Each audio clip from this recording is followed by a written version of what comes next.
ዛሬ ሀይሚ አሳዝናኝ አታውቅም። ከዚህ በፊት 3 ቀን በጣም ምርር ብላ ያለቀሰችባቸው ጊዜያቶች አሉ። በዛ ቀን በጣም ያሳዘነች ልቤ የተሰበረበት ቀን ነው። እሱንም ቀን አንድ ቀን ከማሂ ጋር ሆና ታስታውሱ ከሆነ የሆነ አረንጓዴ ጃኬት ለብሳ በጣም ምርር ብላ ያለቀሰችበት ነገር ነበረ የዛን ቀን። ሁለተኛ ደግሞ ብሩኬ ከዩ ጋር ምናምን ባለው ኬዝ ፌንት ነቅላ ሐኪም ቤት የገባች ጊዜ ከዛ ደግሞ በቃ እንለያይ ከዚህ በኋላ ብላ ቀለበቷን ያወለቀች ጊዜ ያለቀሰችውን እንባ መቼም ነው ማረሰው ማለት ነው። ከዛ በበለጠ ደግሞ ዛሬ በጣም ነው ያሳዘነችኝ። ብሩኬማ በጤናው አይደለም፣ ቤተሰብ በጤናው አይደለም። ምክንያቱም በጤናው ቢሆን አንድ የሚያፈቅራት ልጅ በዚህ ልክ ውስጧ እንዲጎዳ ማድረግ ልክ ነው ብዬ አላስብም። ስራ ነው ይስሩበት ምናምን ልትሉ ትችላላችሁ፣ ግን ይሄ በጣም መስመር የሳተ ስራ ነው። የምሬን ነው የምላችሁ፣ በጤናው አይደለም። እኔ ግን እኔ የሆነ አሁን እየተሰማኝ ያለው ከባድ ነገር ቤተሰብም ጓደኛም ተመልካችም ያላወቀለት አስጨናቂ የሆነ ችግር ውስጥ እንደገባ ነው እየተረዳሁት ያለሁት። በእርግጥ ሀሰን አንስቶት ነበረ ቪዲዮ ላይ የራቁት ፎቶ ይዛባሃለች ወይ ብሎት ነበረ። ሀይሚም እንደዛ ይዛብህ ከሆነ ምንም ችግር የለውም፣ ከፈለገች ትልቀቀው፣ ወንድ ልጅ ነህ። ለሴት ልጅ ነው እንጂ እንደዚህ አይነት ነገር ከባድ፣ ለወንድ ልጅ ኖርማል ነው፣ ምንም ማለት አይደለም። በዚህ የተነሳ የማይሆን ነገር አትወስን እያለችው ነበረ። ወይ የሆነ መረጃ ይዛበታለች፣ ወይ የሆነ ሚስጥር ይዛበታለች፣ ወይ ደግሞ ልጅህን እስከነ ጭራሹ ነው ማታያት ብላ አስፈራርተዋለች። አላቅም። በጤናው እኛ የምናውቀው ብሩኬ ይሄ አይደለም። እኛ የምናውቀው ብሩኬ በፍጹም ይሄ እኛ ሌላ የማናውቀው ብሩኬ ነው ይሄ ማለት ነው እንዴ! የምሬን ነው ምላችሁ። የሆነ አይታችሁት ከሆነ ደስተኛ አይደለም። ሰሞኑን ፊቱ ላይ ራሱ ይነበባል። ዝምታን ያበዛል። ድብርት ነው የምታዩት ፊቱ ላይ። የሌለ ሙድ ውስጥ ነው።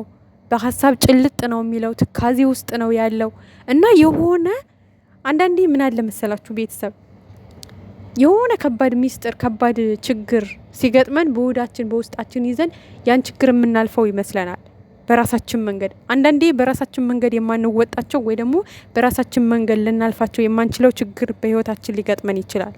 ሁሉንም ነገር በራሳችሁ ትወጡታላችሁ ማለት አይደለም። የሰው ልጅ አስፈላጊ ነው ለሰው ልጅ። የምሬ ነው የምላችሁ። የሆነን ችግራችሁን ለሆነ ሰው ብታማክሩት የሆነ ሰው ላይፈታላችሁ ይችላል፣ የሆነ ሰው ደግሞ ሊፈታላችሁ ይችላል። ሁሉም ሰው አንድ አይደለም። አንዳንድ ሰው ችግራችሁን ያቀልላችኋል። ወይ ይሄ እኮ በዚህ ብትሄድ እንደዚህ እኮ ነው ብሎ እናንተ ለወራት ስትጨነቁበትን የነበረውን ጭንቀት በአንድ ደቂቃ ውስጥ ቅልል አድርጎ መስመሩን ያሳያችኋል። አንዳንድ ሰው ደግሞ ችግራችሁን ነግራችሁት እስከነ ጭራሹ እንድትጨነቁና የባሰ ጭንቀት ይሆንባችኋል። እና ምን ልላችሁ ፈልጌ ነው፣ አንዳንዴ ከአቅማችሁ በላይ የሆነ ችግር ሲገጥማችሁ የኔ ለምትሉት ሰው ወይ ለጓደኛ ሊሆን ይችላል፣ ወይ ለወንድም፣ ወይ ለእህት ሊሆን ይችላል፣ ወይ ለእናት ለአባት ሊሆን ይችላል። የግዴታ ማካፈል መቻል አለባችሁ። የምሬ ነው የምላችሁ።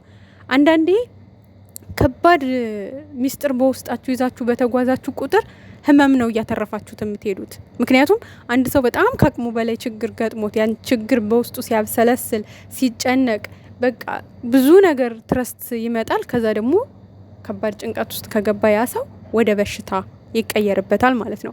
ስለዚህ እኔ አሁን ከብሩኬ የተረዳሁት ነገር የሆነ ከባድ ነገር ኢየሩስ ያደረገችበት ነገር አለ፣ ወይ ደግሞ እያስፈራራችሁ ያለ ነገር አለ። ያንን ሚስጥር ደግሞ በራሱ መወጣት ነው። የሆነ ጊዜ ላይ እወጣዋለሁ፣ የሆነ ጊዜ ላይ ይሄ ነገር አልፈዋለሁ፣ የሆነ ጊዜ ላይ እውነቱን ለህዝብ አሳውቃለሁ እያለ ራሱን እየጎዳ ነው ያለው፣ ሀይሜንም እየጎዳ ነው ያለው ባለመናገሩ። ግን ደግሞ ይሄን ችግር ቢናገር ታስታውሱ ከሆነ ከዚህ በፊት የሆነ ቪዲዮ ላይ አውርቷል። ብዙ ጊዜ ችግር ሲገጥመኝ ከብዙዎቹ ችግሮች ትንሿን ነው ለሀይሚ የምነግራት እንጂ ብዙ ነገሬን በራሴ ነው የምወጣው፣ በራሴ ማለፍ ነው የምሞክረው። ብዙ ሚስጥሬን አላወራም፣ ብዙ ችግሮቼን አላወራም። ችግሮቼን በቃ በራሴ ነው የምወጣቸው። ትንሾቹን ነው ለሀይሚ ብናገር፣ ምክንያቱም እንድትጨናነቅብኝ ስለማልፈልግ ራሴ ለመወጣት ነው የምሞክረው ብሏል።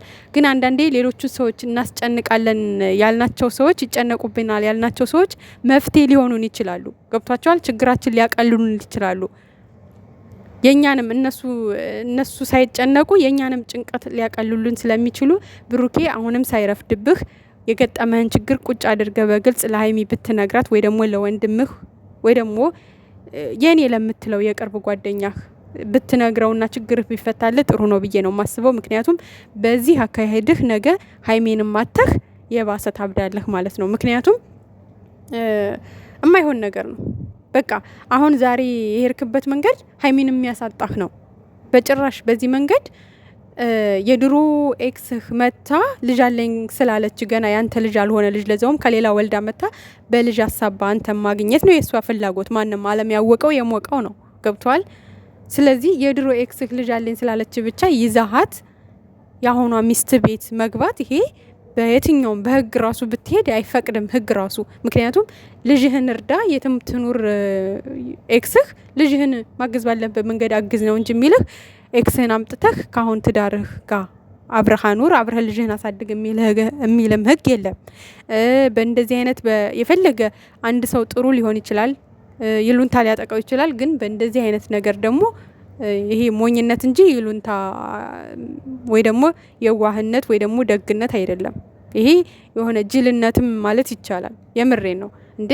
እንዴት ነው ቆይ የድሮ ኤክስ ቤት ተቀምጠ ከአሁኗ ፍቅረኛ ጋር ፍቅርህን የምታጣጥመው? እንዴት ነው እየገላመጠቻችሁ በቃ በአይነ ቁራኛ እየተከታተለቻችሁ አሁን አቀፋት፣ አሁን ሳማት፣ አሁን ተኙ፣ አሁን ወጡ፣ አሁን ገቡ፣ አሁን በሉ፣ አሁን አጎረሳት። እንዴ በጎሪጥ እያየች ነው እንዴ አንተ ላይፍህን መኖር የፈለግከው? እኔ ግን ወደ ጸበል ብትወስዱት ጥሩ ነው ብዬ ነው የማስበው። ምክንያቱም ወንድሞቹም ጸጥ ረጭ ብለዋል። እንግዲህ እንደምታውቁት ወንድሞቹም ዩቱበር ናቸው። ጸጥ ረጭ ብለው ተቀምጠዋል። ማድረግ ያለባቸውን ነገር ለምን ልጅቷን ቀርበው እንዴት በዚህ ልክ እንደምታስጨንቀው ምን እንደፈለገች ማናገር ይችላሉ አይደል እንዴ? ለምንድን ነው አዲስ አበባ ድረስ ችግሬን እፈታለሁ እሷኛ ቤት ለጊዜው ትሁን ይህን ብቻ ተቀበይኝ ይላታል ሀይሚን። እንዴ ማንኛውም ሴት አትቀበልም ይሄን። ገብቷል። ቤት ተከራየህችላት ተቀበለችህ እኮ እሺ ይሁን ችግር የለውም ካንተ አይበልጥብኝም አለች። ጭራሽ ቤትሽ ይዣት ልግባ ስትል እንዴት ነው ልትቀበል የምትችለው? ይሄ እኮ የማይሆን ነገር ነው። ብትመርዛትስ ብትገላትስ? ምክንያቱም ብሩክን ነው የምፈልገው ብላለች በግልጽ። ምንም አልፈልግም ልጅን ከልጅ አባት ጋር ማሳደግ ነው የምፈልገው የኔ ፍላጎት ብሩክ ነው ብላለች።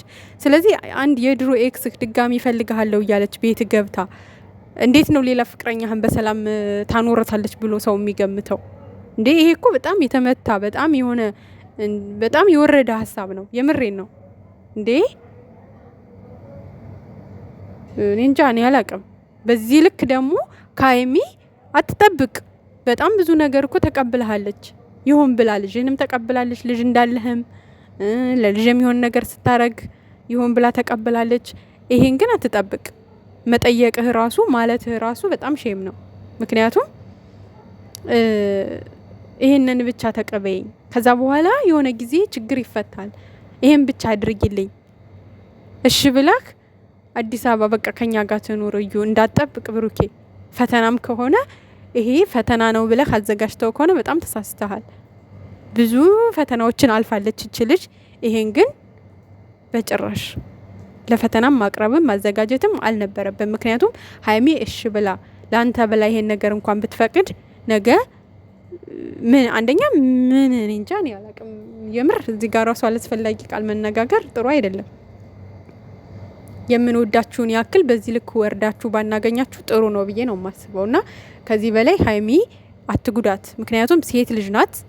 የሆነ የምታፈቅርህን ያክል የምትወድህን ያክል ከቆረጠች አትመለስም። ብሩክ የመነኝ ላትመለስ ነው ከህይወትህ የምትወጣው። ምክንያቱም አንድ ሰው ባፈቀረው ልክ ጉዳትን ከተቀበለ ጭራሽም ነው ወደ ኋላ ተመልሶ የማይመጣው። መነኝ ያኔ ብታለቅስ ብትወጣ ብትወርድ ላትመለስ ትችላለች። ምክንያቱም በቃ ከዚህ በላይ ልጅቷ መፈተን የለባትም።